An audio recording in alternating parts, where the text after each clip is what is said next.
my family. I want to know about my ancestral heritage. But the thing that I found at Cherokee was just so much greater than my ancestral roots teachings ended up being for me personally. Because when I started going to Earthstar, and they were like, we're teaching Reiki now. And I was like, well, I heard Reiki's a religion. Like, not into that. And it totally knocked my socks off. First Reiki attunement, I had the felt experience of it. There was no denying it. There was no skepticism anymore. I was like, this is some powerful stuff. And then they just took me right along into the Hawaiian teachings. And as they said, I did live in Hawaii. And all of that Pleiadian, Lemurian connection started streaming in of when I was 12 years old in Hawaii. And I looked at my mom and I said, Mom, I'm from here.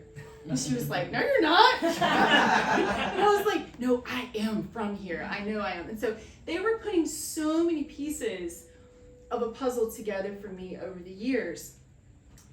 And as I was saying about this year being so special, what I wanted to talk to you all about was in the 5D part, the 5D portion of this book. And Dale, you're going to have to help me with the acronym. I opened to it. Alternate Parallel Reality Lifetime. Yes. April. Okay.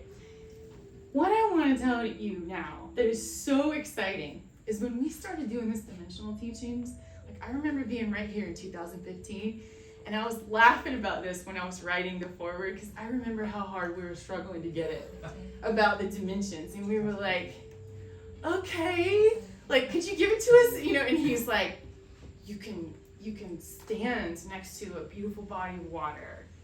You can drink the water. You can even float on top of the water or swim. You can be in the water. Or you can realize that you are water. That's how you can start to see how multidimensional you are, that yes, you're all of it. You're all of the dimensions. You're all of it at the same time.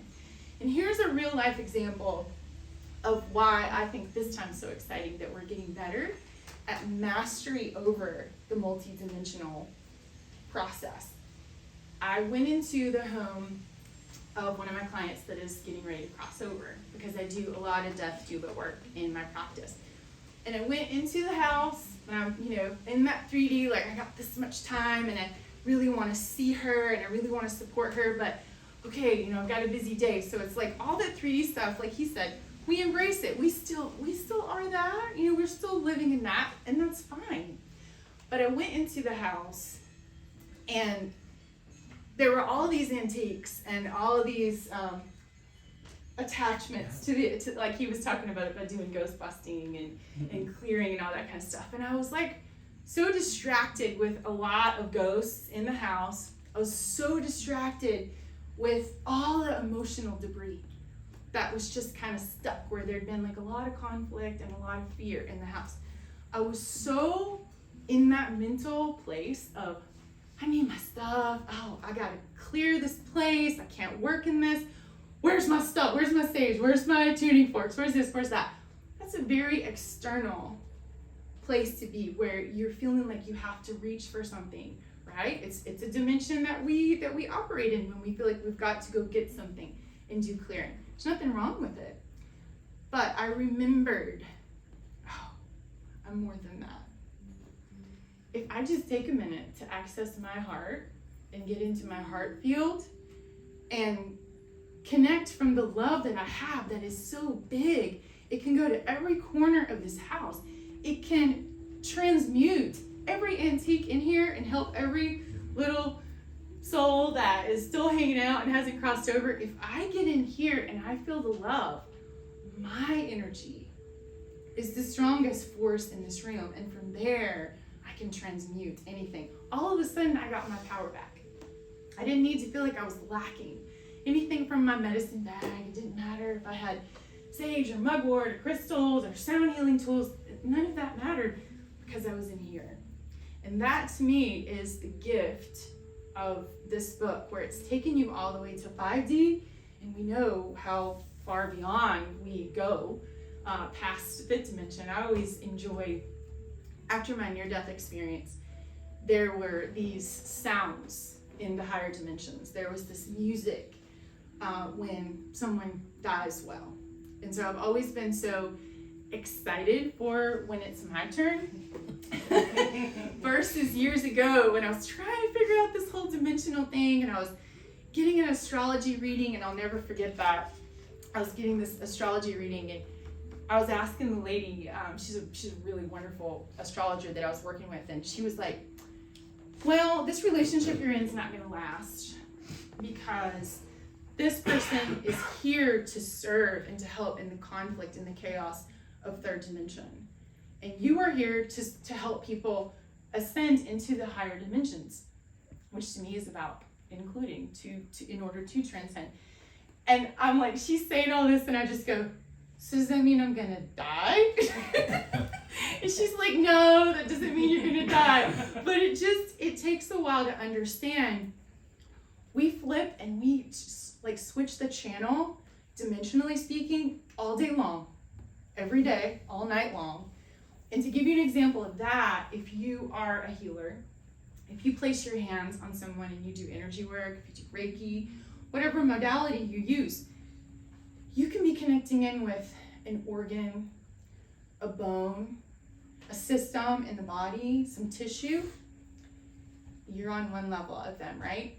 All of a sudden, an ancestor comes in for them, or one of their spirit guides, or a totem animal, a plant ally.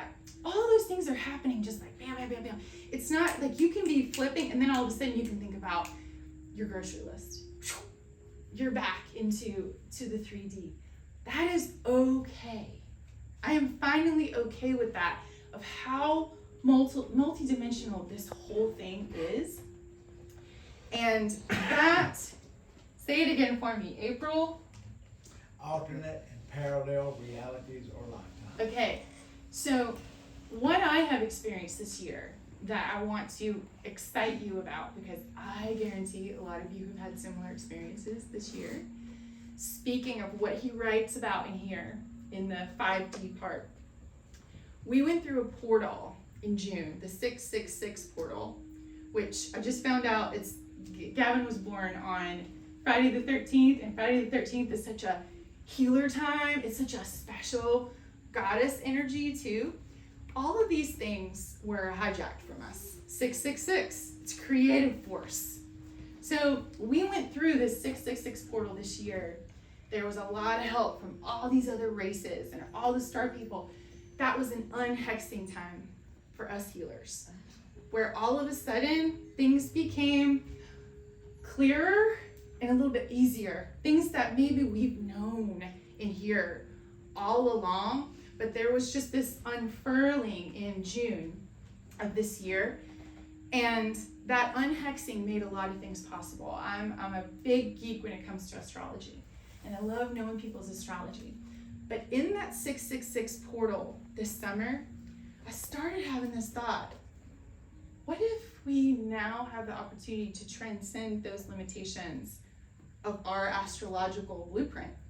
It's possible. And if you read all the teachings that Dale has to share, you know what's possible. It's infinite. But I felt like we had a little bit more ease and help to do that. If you study human design or whatever kind of astrology you study, you know that there's this aura type that you came in with. You had an energy template. Well, I'm here to tell you, since I've been doing energy work for a long time, I have seen the possibilities open since this summer in a way that I have never seen and never experienced in my professional career at all.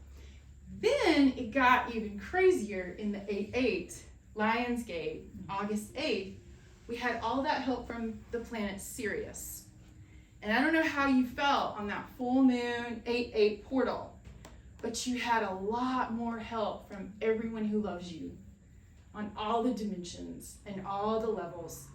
You had help to do that April, hopping the timelines, working in and out of different lifetime experiences, and deciding how you want this whole thing to go.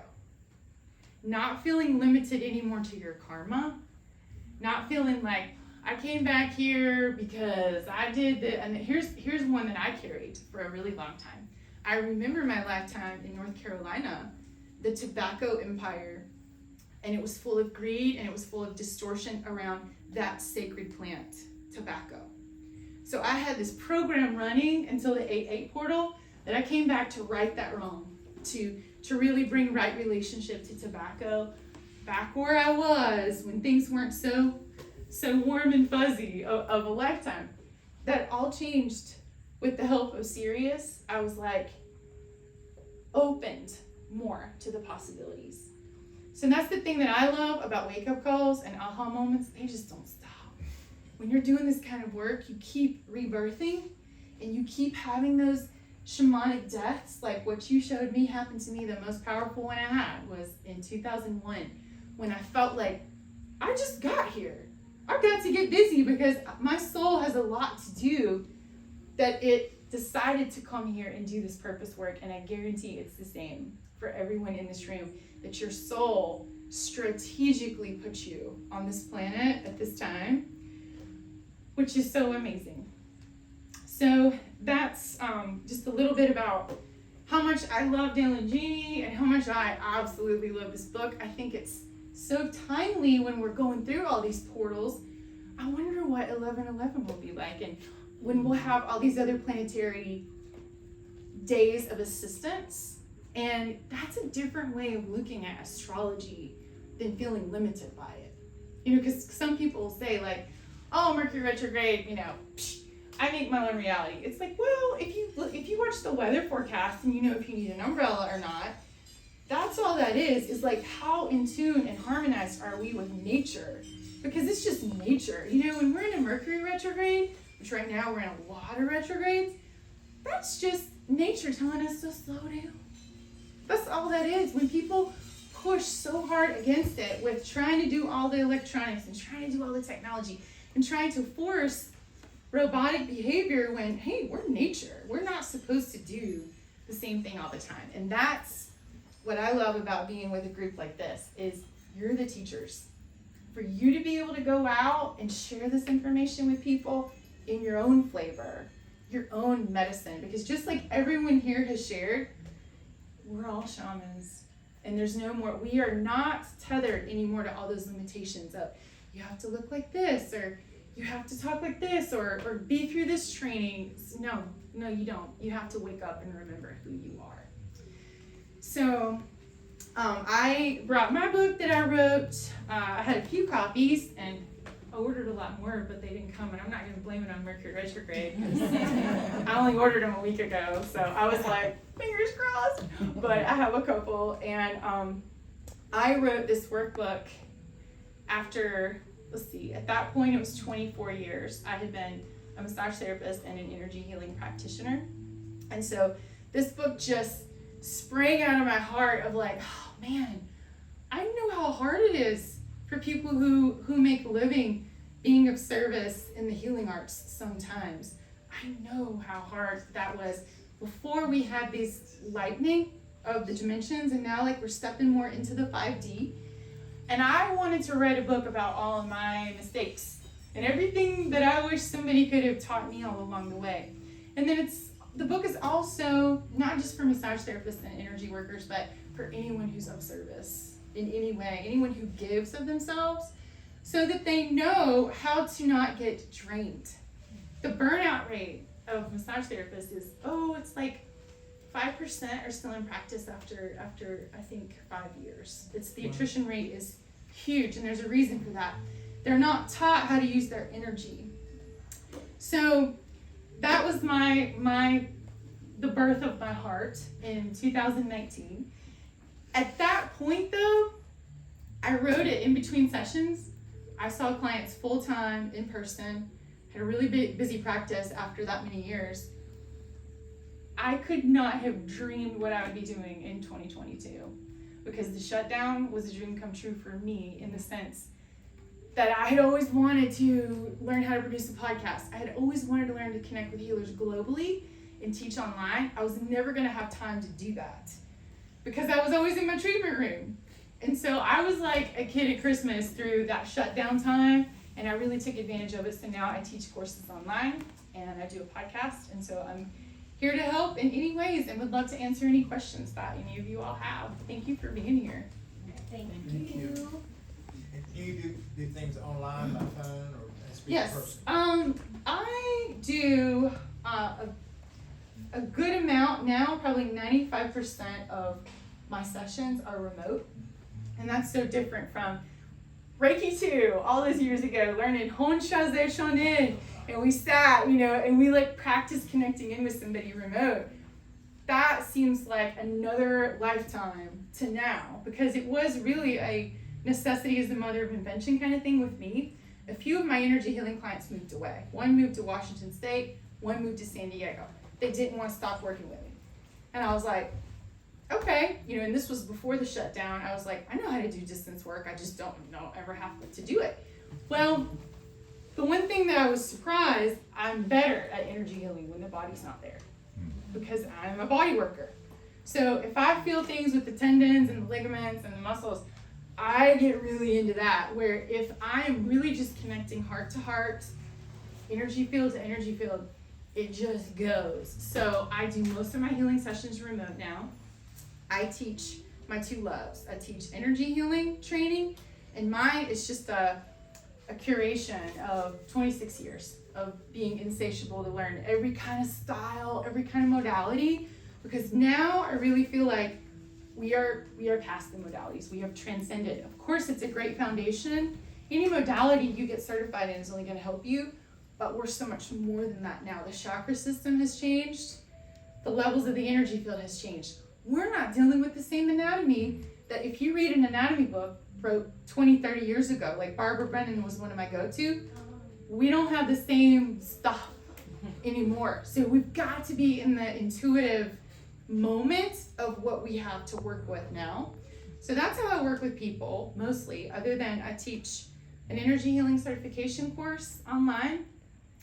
I teach a shamanism course online, and through the shamanism course, a death doula program has just naturally evolved, because I think people want to die well, and they want to know how to cross over with beauty and ceremony and ritual and not all this fear and separation. And it has just been a joy to my heart. My first round of students I took through that was this summer, and it's been interesting to me too to create in 5D all these courses. They're like creating themselves. It's a totally different creative force from here than if you're creating a course online, like with your head. I never dreamed, like a new collaboration that's come is we're shipping out fresh flowers and crystals, and people are doing medicine wheels and making their own little like Stonehenge portals. And I'm like, I'm so delighted with not even knowing what comes next. And that's what I hope for all of you, that you're so in your magic and in your medicine, it will happen. It will just unfold with ease.